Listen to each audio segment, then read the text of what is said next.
All right, good morning. It is December the 5th, Sunday, and it is about 9 o'clock in the morning here in South Georgia. I am in the bedroom because I don't want to go outside and do this that I need to do because my hands will get frozen. And I don't want to go outside because it's really cold right now, and I don't have to. We spent a great deal of yesterday trying to make the deep well function because it got so cold it froze it up and we had no water. So we went down to the deep well. We built a small fire under the pipe that comes out of the ground and messed around down there for a long time. And finally the well broke loose and started pumping water. Now we have kept the water running in the house, hot and cold, dripping in two different faucets. And here it is, 9 o'clock the next morning, even though it's still quite cold and we still have water. I would say that 90%, maybe not 90, but 80, 70, I'm just guessing, of the people that have deep wells around here lost their water yesterday because of that freeze. We should, all of us, have made better preparations, but due to the thing called human nature, we only prepare for what we're normally used to. The last time this happened, I would say, was at least 20 years ago when the well got frozen up. And then I remember another time 40 or 50 years ago when my grandfather's well, deep well, did the same thing, and I was his helper at that time. And he went out there and instructed me to build a little fire under the... See, the well comes out of the ground like this, and then about a foot above the ground it turns, goes to a set of points and into the tank. So I built the fire, did exactly as he said. I had no idea. I thought he had lost his mind building a fire under a galvanized pipe system. And sure enough, it unfroze. So I learned that from him. And even though you wrap the pipes well, when it gets down 15 degrees and all around here, you know, that's once in a 20-year cycle. Okay. I brought olive oil in because I finally got my strings from the Howard Hill Archery Company, and I am going to change the string and get it ready, get her ready. I got to take this little brass or copper knock off of this string. It's a brass, and it's got rubber in the inside. I've had this kind of knock ever since I can remember. Archery has been a way to, you clip it on the string to make a knock to rest your string up against, or either on top of. I go underneath it myself. So I'm going to try to take this off and reuse it. So I got some pliers out of my archery box. Here they are right here. I don't know how long I've had them, but I got to noticing those little pliers are very nice. They're still quite tight. Very handy little pair of pliers. And I got to looking at it and I said, well, you know, I've had that a long time. And I saw on the side here, I finally saw the writing. It's got HM. Well, and a circle around it. So the handle is decorative. Let's take a picture of that. This is unusual nowadays. See that? This is from a time when things were done and an artistic touch was put on it. That's not done anymore. Anyway, I theorized that that was Honda Motors because I had remembered that was a set of pliers that came in a toolbox of a motorcycle, and we looked it up, and sure enough, there it was for sale on eBay. used set. They don't make them anymore. Very fine workmanship, and that just reminds me of, you know, we're going downhill. And I had another little set that is very similar. It's a little larger, and it's got writing on it, and it really, I don't know what that, I can't quite make it out, but I'm pretty sure it says, I'm not sure, China. It has a little bit of decoration on it, on here, but it's very crude. It's just not nearly, and they're quite sloppy too when you do this. So this would have been something from later on, or either more cheaply made. But Japanese Honda motorcycle pliers, you can get them for $14 on eBay, in a used condition. Okay, so I'm going to try to take this off with these pliers, and I know I'm rambling on, but really that's just what I do. I ramble on, and apparently some people out there like to listen to my rambling. But this is what I got on my mind this morning. It came to my mind, jump the shark. The phrase, jump the shark. And I remembered back, jump the shark, if you don't know what it is a phrase that came about in the 90s, I think, to describe an episode of Happy Days where Henry Winkler, playing the Fonz, water skied up a ramp and jumped over a shark. I don't think I ever saw the episode, but anyway, it became known as a catchword or catchphrase to describe when a television show had finally run long enough that it began to lose viewership and was waning in its popularity, and the writers, the directors and all came up with a thing, a sensational thing that might give it some added life. It didn't. It ran for a little while longer, and then the show was canceled. It was rather a hokey, you know the word hokey, a hokey episode that was ridiculous. It's not anything that could have happened in real life. And now I looked it up and watched a lot of videos about that, and Henry Winkler, now as he's gotten a lot, almost every time he did an interview, that came up. What do you feel about jumping the shark and what it has become known as? And Henry Winkler embraced it, you know, and he said, well, you know, yeah, that's one of the big things in my career. So it means when a TV show tries to do something sensational to get people to pay attention to it again, this is what I'm going to tell you. NASA, National Aeronautics and Space Administration, has jumped the shark.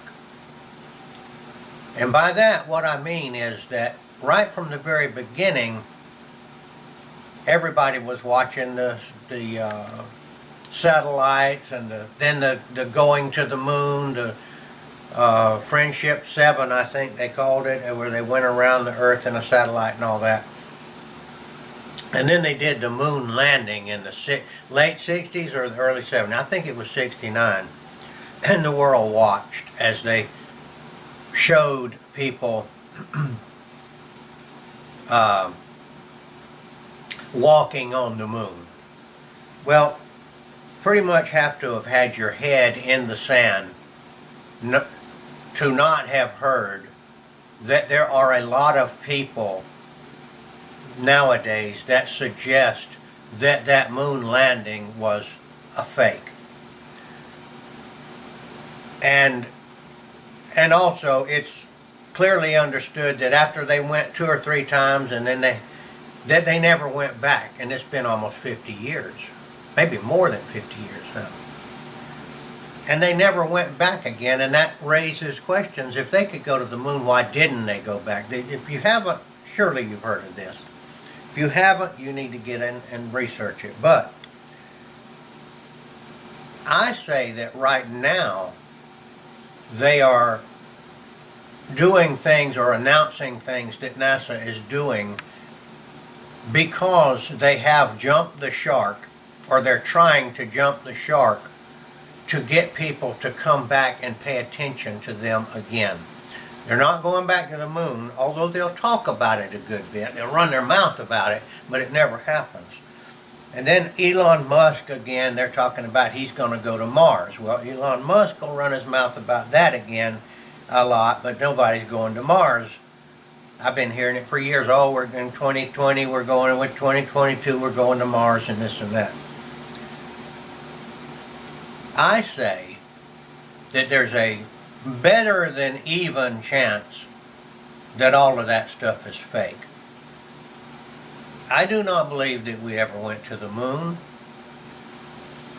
I don't believe that the space telescope out there, the old one used to be Hubble, the new one is called, what is it called? James Webb. James Webb Telescope is sending back these pictures supposedly from space, and I don't think a day goes by that they don't say, oh, we've discovered a new planet that is Earth-like and that it has water, and they just go on and on and on. You look at these pictures and they're putting it out there as if we're able to see this because they've got this James Webb telescope out there in space. You look at the pictures, you know what it looks like to me? It looks like a lava lamp. You know, back in the 60s and all, they had a lava lamp, and it basically was a lamp that had some gooey stuff inside of it and a light and a heat source, and this gooey stuff the heat would cause it to rise to the top, and then it would break up and fall back down. It was a gooey, it had bubbles in it and all. It's called a lava lamp. If you took a picture of it, you know, it looked like these galaxies and all that they're claiming that they're finding out there now. I think that this is NASA jumping the shark, trying to get the new generation to think that they can do all this stuff that they haven't. Voyager was the first one way long time ago that they sent out there and said, oh, Voyager is taking pictures, and it went on and on and on and on, and they would get pictures back. Well, the thing is supposedly still sending pictures back from space after 40-something years. That was the very beginning of the computer era. What kind of batteries would they be using? How, you know, it's, for somebody that's been through it right from the very start till now, I say it's not even real. They're not doing it. But the younger generation that hasn't been through all this, very likely is just seeing, oh yeah, they can go to space and they can do all these things. I say they're not going to space. They're jumping the shark. Tell you a little bit about my background and why I think I can speak to this. I went to high school in a town called Huntsville, Alabama.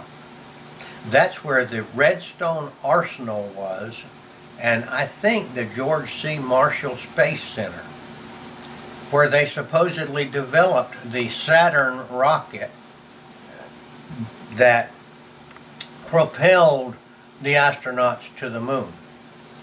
They had something going on out there. My dad actually worked out there. He was an engineer, electrical engineer, and he worked for several companies that contracted to do the work out there. I went on several tours out there, looked at their museums and all.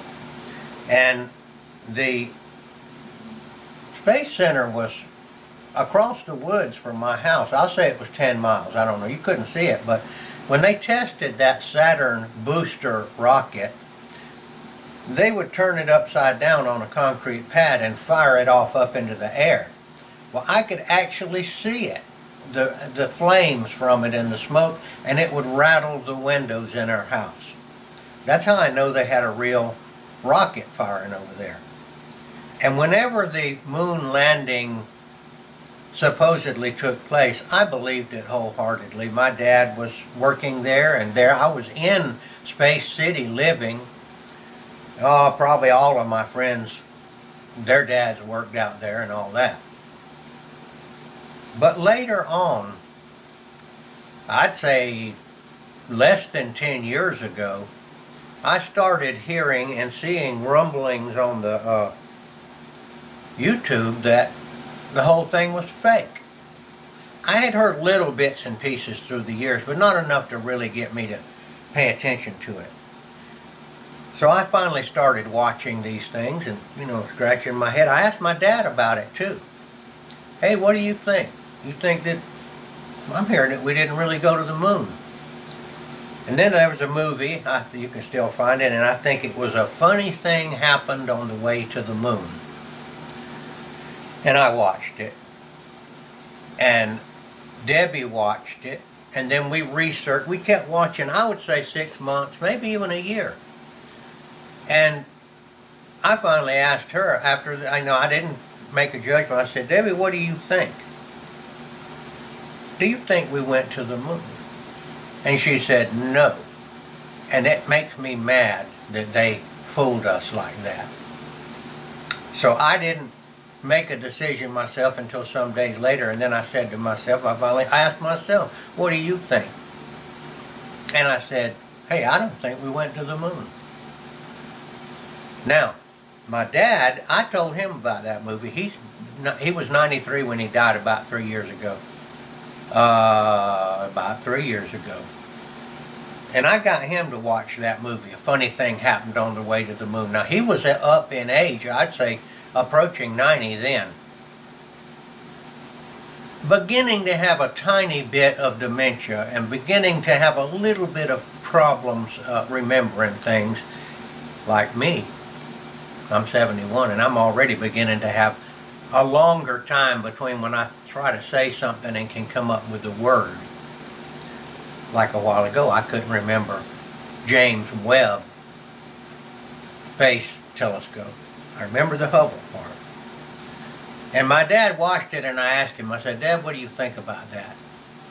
He said, I hope they didn't do that to us. So he was telling me in his own way, hey, it is possible. Now, why am I telling you about this? Why am I bothering you with this?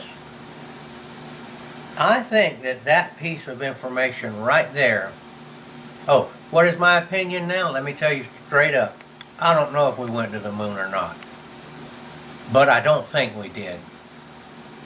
If I would be able to put a percentage on it, I'm not going to say I'm 100% sure that we didn't, but I'm going to say I'm about 80% sure, just because I like to put a number on something, that what they told us was not the truth.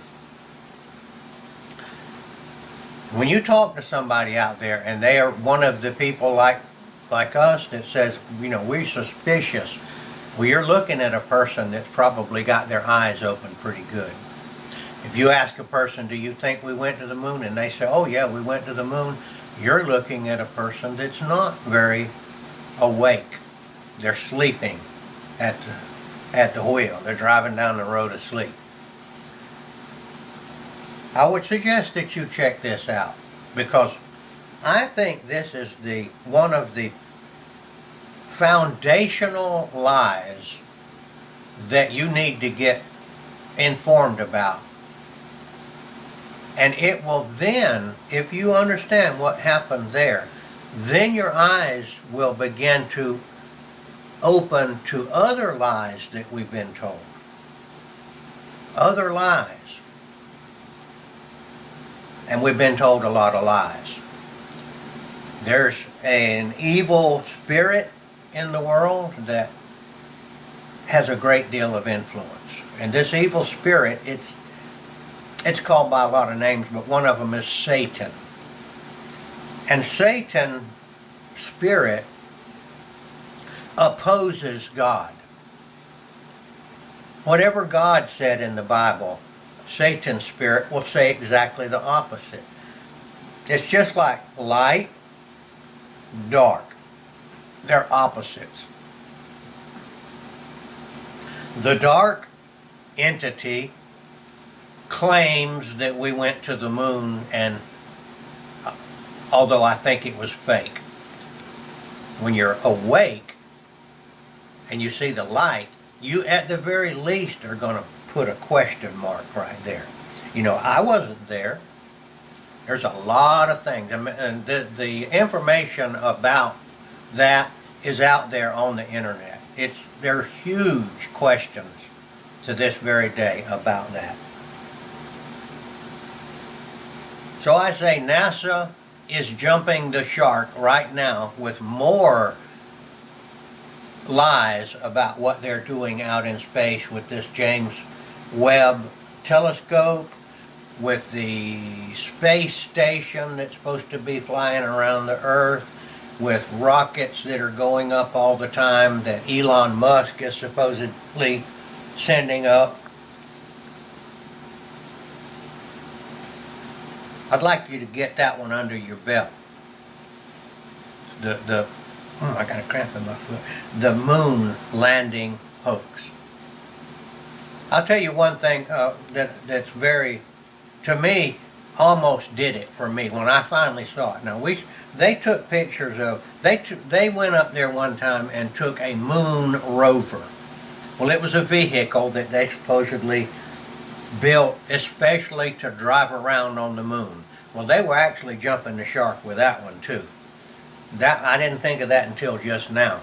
But they took pictures of it, and they were flying around on the moon. Dust was kicking up behind them. It was like a dune buggy out in the day. I mean, they were really getting it. And when I saw that and thought about it, I realized, you know, they were supposedly on another world, millions of miles away, with absolutely no air, and a very slim possibility that they were even going to get back. These were supposedly trained, dedicated military test pilots that would follow their instructions to the T. Is it even possible that the people down there at the NASA would tell them, hey, we want you guys to fly around out there on the moon in this dune buggy and risk turning it over, tearing a hole in your spacesuit, breaking your arm, or whatever, where there's no doctors, no hospitals, no air, no water, no nothing? No.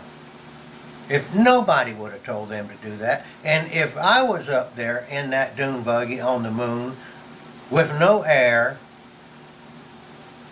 expecting some little rocket to bring me back to Earth, I'd be going about 1 mile an hour there hoping that something didn't happen. And you watch that and they're just flying around, dust kicking up, bouncing all over the place. And that's one of the things that convinced me. That would not have been in the flight plan. In the flight plan, you know, get out, walk around. Okay, get on that dune buggy and see if you can turn that thing over out there and see what happens. Fly around out there. Run that thing around out there. And see if, you know, in a dangerous manner. So that if something happens, what are you going to do then? You're going to die. If you break that spacesuit, if you get one, they say if you got one pinhole in it, you would die in about 2 seconds in that zero atmosphere vacuum. It was a vacuum. You know what a vacuum is? It's where you suck all the air out. Now, did they have air? According to the space, what they were saying, they were wearing these space suits that had air. They had tanks on their back and they were breathing air. Air was in the spacesuit. The spacesuit was not a vacuum. You have air. Do you notice that the spacesuits fit nicely and they're walking around. You know what would happen in a vacuum? Think of these spacesuits as being a balloon. Okay? They were a balloon shaped like a person's body with air in it. That's why they weren't dead. Imagine if you took you know what would happen if you took a balloon and put it in a vacuum? It would blow up and burst just like that. You notice the spacesuits didn't show any sign of doing that? Well, it's been understood since then that that was actually impossible. If they were in a vacuum, those spacesuits would have blown up and burst off of them. They would have looked like the Michelin Man, you know, the one that on the commercials, the tires that, you know, guys made out of tires. It would have blown up, and they would have blown up into a million pieces of blood, guts, and flesh. All right, this is Gardner Israel. That's what I had on my mind. That's what came down to my, oh, this is the good side here. I will use it. My transmission from this side told me to talk about that with you guys. And this down here, the bad side, was telling me, no, you don't need to tell them about that. But I told you about it. All right. We'll be out there and shoot olive oil. But I'm not wanting to know if I want to put olive oil out there in that cold weather. Olive oil, this is all of the clothing she has right here. And it ain't much. And that ain't going to keep her very warm. But, and these little things here, you know, these little puff balls, they might do something. All right, I hope to talk to you again. And I hope that this has caused you to have a look at this thing right here. I'm going to say one more time. I don't know if we went to the moon or not, but I really doubt it. This is Gardner Israel signing off.